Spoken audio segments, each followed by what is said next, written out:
හරි හැමෝටම ආයිබෝවන්. දැන් වීඩියෝ එකෙන් මම ගේන්න හිතුවේ දිශා පාඩම. දිශා. දන්නවද දිශා? ගණන් පාඩම. දිශා.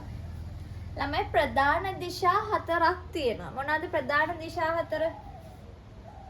හොඳට මතක තියාගන්න ප්‍රධාන දිශා හතරක් තියෙනවා. ප්‍රධාන දිශා හතර තමයි උතුර, ඊළඟට නැගෙනහිර, උතුර නැගෙනහිර, ඊළඟට දකුණ,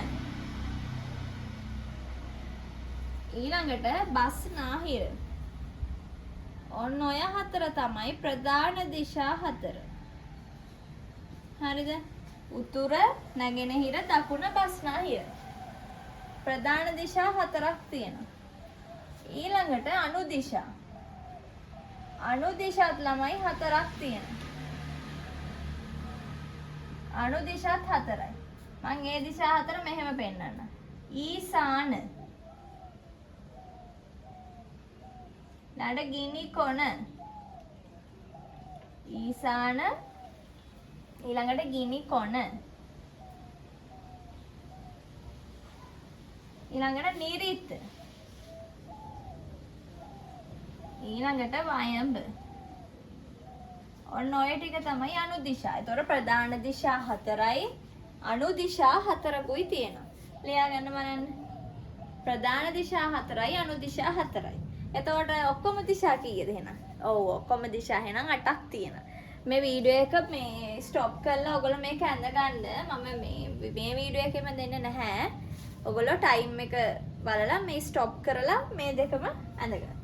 හරිනේ. එතකොට ප්‍රධාන දිශා හතරයි අනු දිශා හතරයි මම හිතනවා ඔයගොල්ලෝ ඇඳ ගන්න ඇති කියලා. එතකොට ඔක්කොම දිශා ටික. එතකොට මුළු දිශා ගන්න කීයද? ඔව් මුළු දිශා තියෙනවා ඔක්කොම එතකොට 8ක්. එතකොට මුළු දිශා ටික.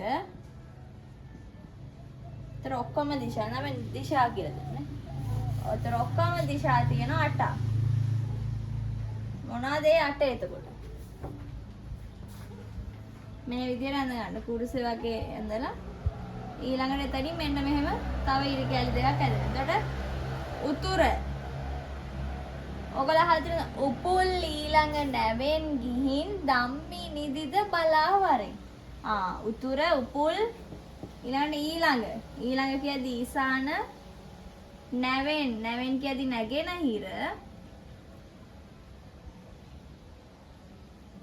උපුල් ඊළඟ නැවෙන් ඊළඟට අපි කියන්නේ ගිහින්. ඔව් ගිනි කොන,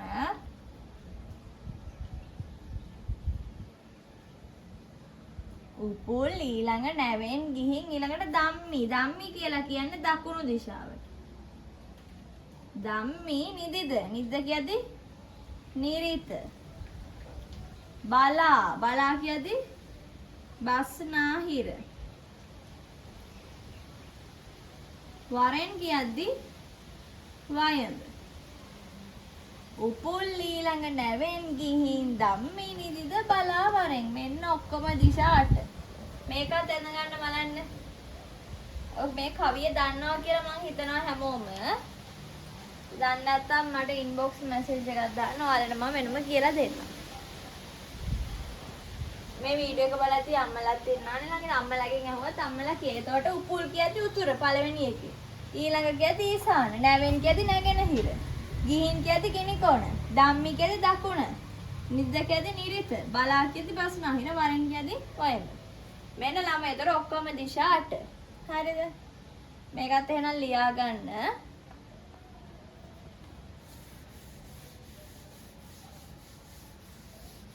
හරිද? දැන් ඕගොල්ලෝනේ දිශා වලින් ගණනක් ආවොත්. අපි පන්තියේදී මේ වගේ එක ගණන් කරලා තියෙන්නේ. මේ වීඩියෝ එක බලලා ඉවර වෙලා මේකේ ෆොටෝ එකක් දැම්මම පස්සේ මේකට ගැලපෙන ගණන් ටිකක් මම ඔයාලට වෙනම දානවා. හරිද? ඒ හින්දා මේ දැනට මම කියනවා මෙන්න මෙහෙම හිතන්නකෝ. මෙතන ඉන්නවා අනිල්. මෙතන ඉන්නවා සුනිල්. මෙතන ඉන්නවා නිමල්. මෙතන ඉන්නවා රෝහිත. නිකන් ඈ. මේ රඩිය කොම්ප්ලිකේටඩ් ගණන් තියෙනවා. මේ මම සරල ගානක්. මං අහනවා සුනිල් සිටින්නේ ප්‍රශ්නේ. සුනිල් සිටින්නේ ඔයගොල්ලෝ ලියා ගන්න.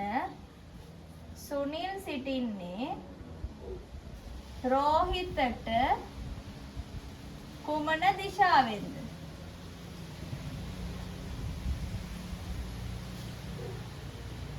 මං අහන්නේ සුනිල් ඉන්නේ රෝහිතට කුමන දිශාවෙන්ද?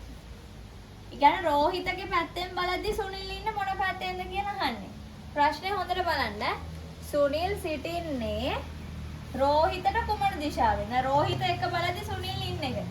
ඔයගොල්ලෝ මේ වගේ දිශා පාඩමේ ප්‍රශ්නයක් අහපු ගමන් කරන්න ඕනේ ලියා ගන්න මේක. උපුල් ඊළඟ නැවෙන් ගීන් ධම්මි නිදිද බලා වරන් කියලා මේ විදිහට ලියා ගන්න.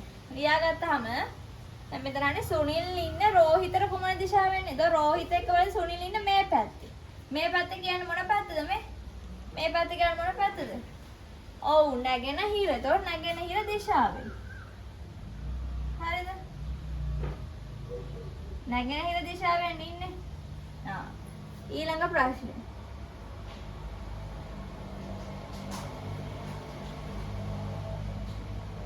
ඊළඟ ප්‍රශ්නේ අනිල් සිටින්නේ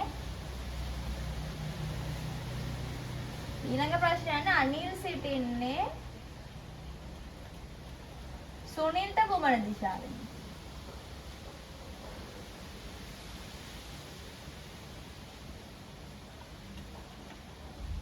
හරිද? මෙන්න ලියා ගන්න ප්‍රශ්නේ. අනිල් මෙන්න අනිල් ඉන්නේ සුනිල්ට කුමන දිශාවෙන්ද? ඒ කියන්නේ සුනිල්ගේ ඉඳන් අනිල් ඉන්නේ කොයි පැත්තද? මේ උඩට. මේ උඩට නේද ඉන්නේ? උඩට නම් මොකක්ද දිශාව? ඔව් උතුරු දිශාව. දැක්කද? උතුරු දිශාව. මෙන්න නැගෙනහිර දිශාව. හැම ලියා ගන්න. හරිද? මෙතන අහන්නේ අනිල් ඉන්නේ සුනිල්ට කුමන දිශාවෙන්ද? එනේ අනිල් ඉන්නේ මෙන්න අනිල් සුනිල් එක්ක බලද්දි මොන දිශාවෙන්ද? තොරින් උතුරෙන්. දැන් මෙහෙම આવොත් සුනිල් සිටින්නේ අනිල්ට මොන දිශාවෙන්ද කියලා එනවා අනිත් පැත්තට. දැන් මෙතන අනේ අනිල් ඉන්නේ සුනිල්ගේ කුමන දිශාවෙන්ද? සුනිල් එක්ක බලනකොට අනිල් ඉන්නේ මොන පැත්තෙන්ද? අනිල් ඉන්නේ උඩින් යන උතුරු දිශාව. දැන් දැනට මම මේ ප්‍රශ්න දෙක විතරයි කරන්නේ. මේ වගේ තව ගොඩක් ප්‍රශ්න තියෙනවා. ඒ ටික මම වෙනම මේ WhatsApp එකට ඔයාලගේ දාන්නම්. ඒතකොට කරලා මට එවන්න. ඒතරොන දිශා පාඩමත් ඔයාලට දැන් පුළුවන් කියලා මම හිතනවා. මොන හරි ප්‍රශ්න තියෙනවා නම් මට මැසේජ් එකක් දාලා ඔයාලට අහන්න පුළුවන්. එහෙනම් තව වීඩියෝ එකකින් හම්බෙමු. එතකන් යනවා ඔයාලට බයි.